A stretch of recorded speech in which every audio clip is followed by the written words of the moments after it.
Yun na what's up mga tropa, So, today for the vlog natin ngayon ay pag-uusapan natin yung first salary ko sa YouTube. So, kakatapos lang natin maligo at gagawa tayo ng face routine natin ng mga tropa. So, ito yung gamit ko.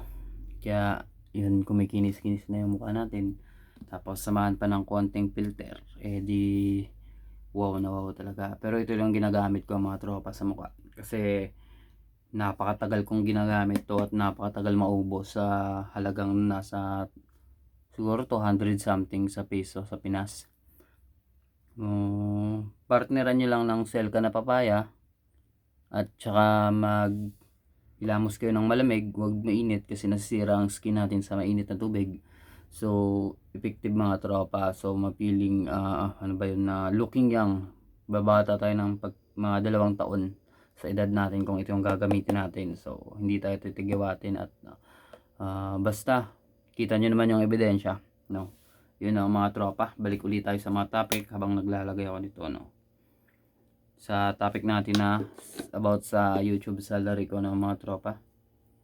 So yung YouTube salary ko ay yon nga, na-receive ko na, so nasa $120 o $114, pero meron siyang tax, napakalaki ng tax mga tropa, kaya ang na-receive ko ay $109 na lang, sa $109 mga tropa ay pagdating sa Pinas, pag dinumbered sa peso, so mga 3 days siya bago dumating.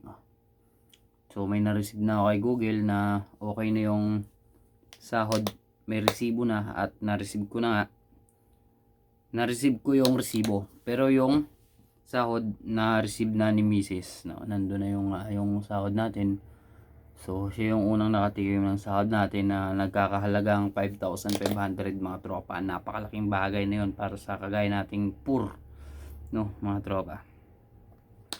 So, isipin mo yun, natutulog ka, pero may pumapasok na pera kahit magkano lang yan. Hanggang sa naiipon, nag $100.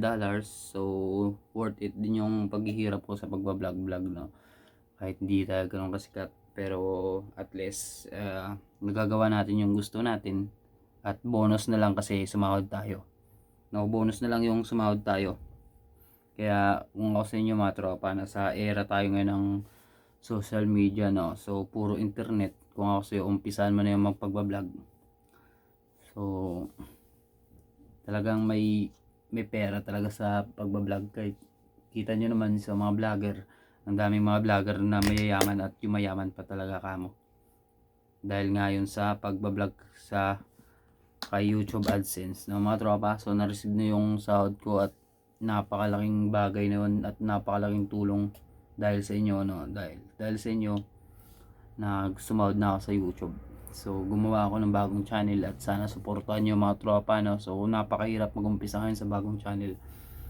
So napakalupit kasi meron agad tayong 11 million followers. So pero matagal ko ng channel. Bali ginawa ko siyang ninja. Kumbaga fake YouTube channel lang. So ngayon ay ipo-focus natin kasi yun nga, mas maganda yung dalawa yung channel natin. So para kumita din yung isang channel natin pagka na-monetize. So tis-tis lang mga tropa, sasahod din tayo uli. So yun na yung mga tropa.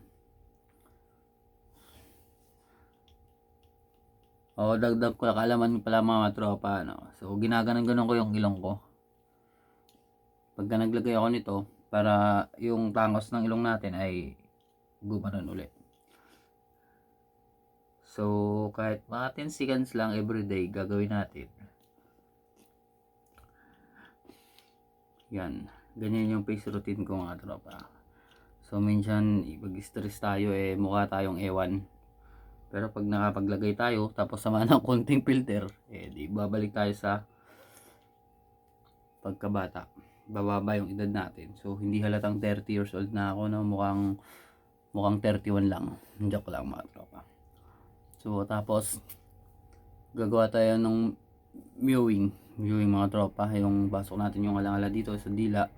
Tapos yung ba yun?